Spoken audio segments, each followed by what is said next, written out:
ఈ వేదిక మీద ఉండడం మా పెద్దన్న గారు, ఎందుకంటే నా కోసం కూడా అలాగే కూర్చొని వారు ఇదే దశపలనం. ఆ రోజు కూడా విష్ణుకుమార్ రాజు గారికి ఉన్న పెద్దలందరికీ కూడా పేరు పేరున నమస్కారాలు తెలియజేస్తూ ఈరోజు మీ అందరి ఆశీస్సులతో నేరుగా ఈ విశాఖ జిల్లాకి కలగడం మా తల్లిదండ్రుల అదృష్టంగా నేను భావిస్తూ, మా తండ్రి కష్టపడి సంపాదించారు.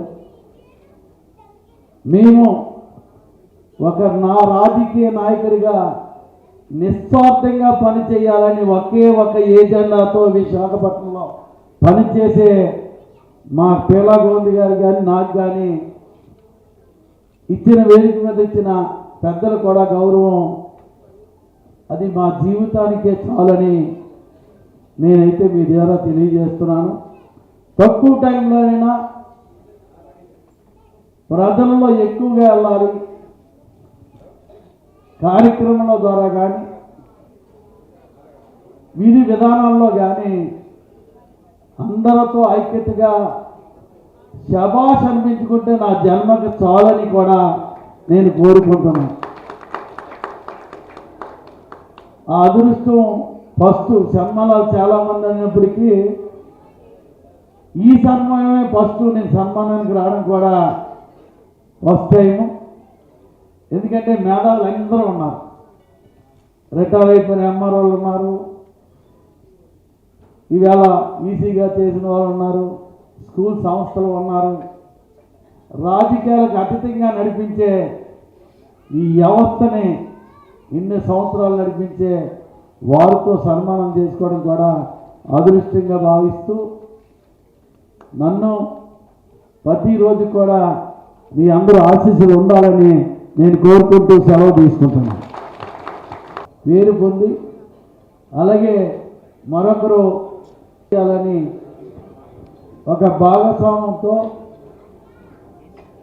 అమెరికా దగ్గర నుంచి అనకాపల్లి వరకు ఈరోజు VGF అధ్యక్షులు అవుతారు. పార్టీ అధ్యక్షులు కూడా ఊహించలేదు. ఇంతమంది పదవులు పార్టీ అధ్యక్షులు ఇక్కడ మనకి ఉన్నారు.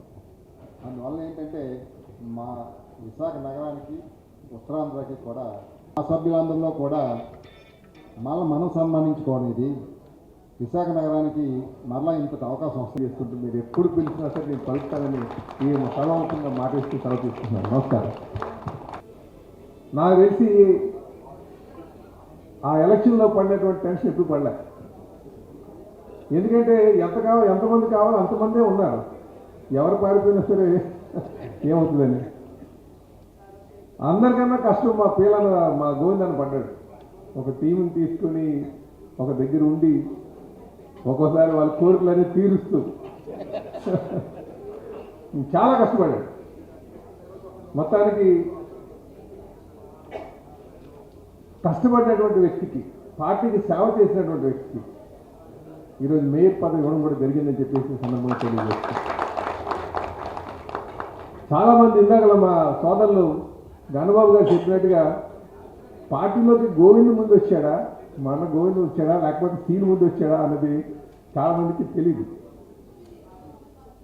అదే మనం మేయర్ చేద్దామని మేయర్ వెళ్దామా అంటే మా యువ నాయకులతో మాట్లాడినప్పుడు వెళ్దామా అంటే మీరు నిర్ణయించుకోండి అని చెప్పేశారు. పార్టీ మాకు చెప్పొద్దు, మీరందరూ నిర్ణయించుకొని వెళ్దామంటే వెళ్దాం, లేకపోతే లేదని. వెళ్దాం అనుకుంటున్నాం అని చెప్పి ఎవరు సీనియర్ నాయకులు అంటే మా పీలా సీనియర్ నాయకులు అంటే పీలా సీనియర్ నాయకులు అన్నారు. ఎవరు చెప్పారు? ఆ గోవింద్ సీనియర్ కదా అన్నారు. కాదన్నా, గోవింద్ కన్నా సీను జిల్లా అధ్యక్షులు చేశారు. జిల్లా అధ్యక్షులు చేసి తన సేవలు అనేక సేవలు పార్టీకి అందించారు. కష్టకాలంలో ఉన్నప్పుడు కూడా పార్టీ కోసం కష్టపడ్డారు. వారిని మనం గుర్తించాలని చెప్పి అప్పుడు చెప్పడం జరిగింది. సో ఒక్కోసారి ఏమవుతుందంటే కొంతమందికి ఆ ఎక్స్పోజర్ లేకపోవడమో, ఆ ప్రజెంట్ చేయడం రాకపోవడమో, లేకపోతే అంటే ప్రజెంట్ చేయడం అంటే నా ఉద్దేశం ఎంత చేసినా సరే నాయకుల దగ్గర మాత్రం మనం కనిపిస్తూ ఉండాలి. ఆ లౌక్యం అందరూ అలవాటు చేసుకోవాలి. ఎమ్మెల్యేగా నేను కానీ గోవింద్ మా సోదరులు అన్న గోవింద్ కానీ మేము అందరికి కూడా మెయిన్ ఆఫీస్లో మా అందరి పేర్లు బాగా తెలుసు. కానీ క్షేత్రస్థాయిలో పనిచేస్తున్నటువంటి మా సీన్ మాత్రం కొంతమందికే తెలుసు. కానీ ఈరోజు ఆయన కష్టాన్ని గుర్తించి ఈరోజు ముఖ్యమంత్రి గారు మా యువ నాయకులు కూడా కలిసి ఈరోజు ఆయనకి మేయర్ ఇవ్వడం మాకు అందరికీ ఆనందం. ఎందుకంటే నిజమైన కష్టపడినటువంటి వ్యక్తికి మేయర్ ఇచ్చారు. ఇది మిగతా అందరికీ కూడా స్ఫూర్తి ఉంటుందని చెప్పేసి ఈ సందర్భంగా తెలియజేస్తున్నాను. అలాగే ఈరోజు మా సోదరులు మేయర్ గారి కోసం చెప్పాలంటే నిరంతరం ఏదో ఒకటి చేయాలి, ఈ ప్రాంతాన్ని మంచిగా అభివృద్ధి చేయాలనే ఆ తపంతోనే ఉన్నారు. అసలు ఆ మేయర్ పదవి కోసం ఆయన తెగింపు చూస్తే మా అందరికీ కూడా ఒకలాంటి అంటే అంత తెగింపు ఎవరికి రాదండి. జనరల్గా 8 నెలలు ఉంది, సంవత్సరం ఉంది, ఎందుకులే అనుకుంటాను. కానీ చెయ్యాలి అనుకున్నప్పుడు ఎంత తెగింపు ఉందో ఆ రోజు మా సోదరులు సీన్లో చూశారు. అదే మాకు స్ఫూర్తి ఇచ్చింది, అదే ధైర్యం ఇచ్చింది మాకు. కనుక ఇది కష్టంతో పాటు ఆయన ఆలోచనతో పాటు మా అందరి సమిష్టి కృషితో పాటు ఇది మేరుగా చేయడం జరిగిందని చెప్పి ఈ సందర్భంగా తెలియజేస్తున్నాను. భవిష్యత్తులో ఇంకా మంచి పేరు తెచ్చుకుంటాడు శ్రీను, మా సోదరులు శ్రీను అని చెప్పి ఈ సందర్భంగా తెలియజేస్తూ, అలాగే ఈరోజు నాకు మా స్కూల్ బ్యాచ్ అంతా కూర్చున్నారు. అందరూ పార్టీ ఏర్పాటు చేశారు. మీరు నన్ను తొందరగా పంపించిపోతే వాళ్ళు అన్నీ కానిచేస్తారేమో అని ఒక ఆతృత ఉంది మనసులో. అడుగుజాడలో వారి తనయుడు ఇక్కడ పల్లా శ్రీనివాస్ గారు ఒక కార్యనేతగా ఆయన అనేక సేవలు అందించారు. ఆయనకు భిన్నంగా ఆయన కంటే కూడా ఒక 4 రెట్లు ఎక్కువగా అక్కడ ఉండేటువంటి ఫెయిల్యూర్స్ని సక్సెస్ని రెండు ఆవలింపు చేసుకొని ఏ రకంగా మెలగాలి అనేటువంటిది మరి ఆయన అందుకనే ఒక అత్యధిక మెజారిటీ గెలవడమే కాదు, అర్బన్ ఏరియాస్లో నగరాల్లో రాజకీయాల్లో కంటిన్యూస్గా వెళ్ళాలనుకున్నప్పుడు అది చాలా టఫ్ టాస్క్. రోజు చూస్తూ ఉంటాం విష్ణుకుమార్ రాజు గారు, నేను కానీ పల్లా గారు కానీ. సో ఎక్స్పెక్టేషన్స్, ప్రజలకి ఎక్స్పెక్టేషన్స్ తగ్గట్టుగా రోజు ఎక్స్పెక్టేషన్స్ పెరుగుతున్నటువంటి రోజుల్లో దానికి తగ్గట్టుగా నడుచుకోవాలంటే చాలా ఎఫర్ట్స్ పెట్టాల్సి ఉంటుంది. అలాంటి ఎఫర్ట్స్ అన్నీ పెట్టి ఈరోజు విశాఖలో ఒక గుర్తింపు తీసుకురావడమే కాదు, చంద్రబాబు నాయుడు గారికి అటు లోకేష్ గారికి కూడా అత్యంత ప్రియంగా ఒక సక్సెస్ఫుల్ ఫార్ములాని స్టేట్లో, ఎందుకంటే ఎక్కువ ఓర్పు సహనం కావాలి మాకు రాష్ట్ర అధ్యక్షుడు కావాలంటే.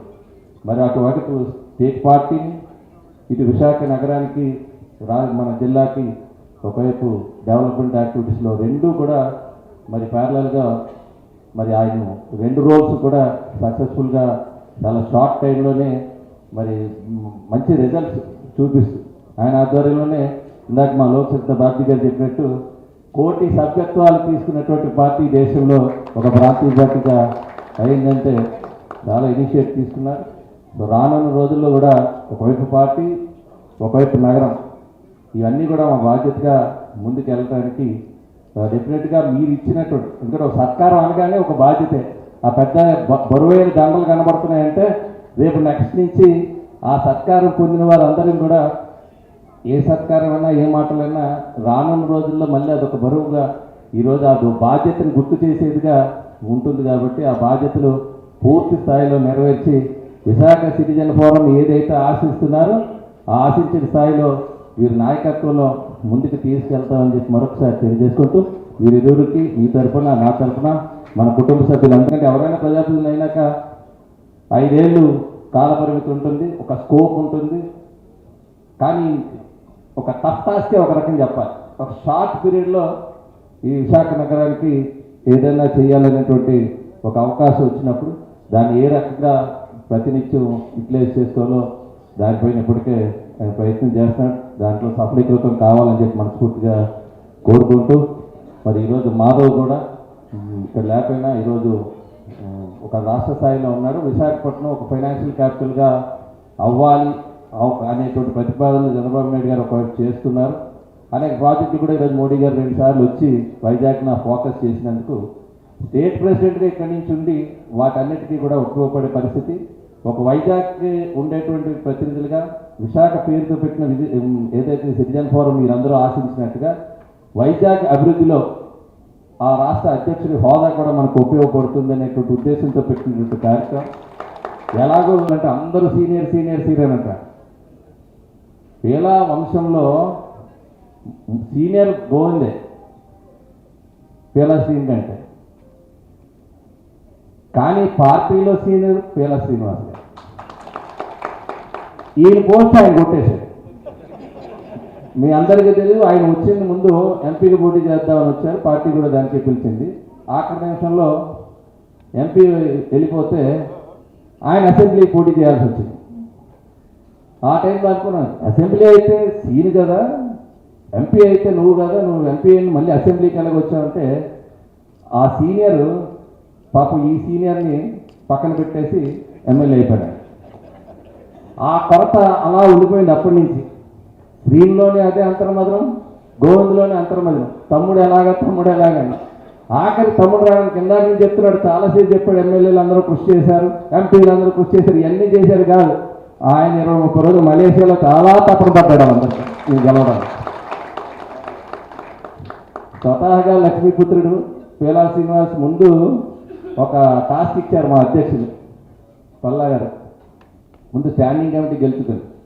స్టాండింగ్ కమిటీకి ఎలక్షన్ చేస్తానన్నాడు. మా అందరికీ నమ్మకం లేదు. ఏం చేశాడు ఏం మిరేకల్ చేశాడు కానీ 10 మంది సభ్యులు గెలిచేశారు.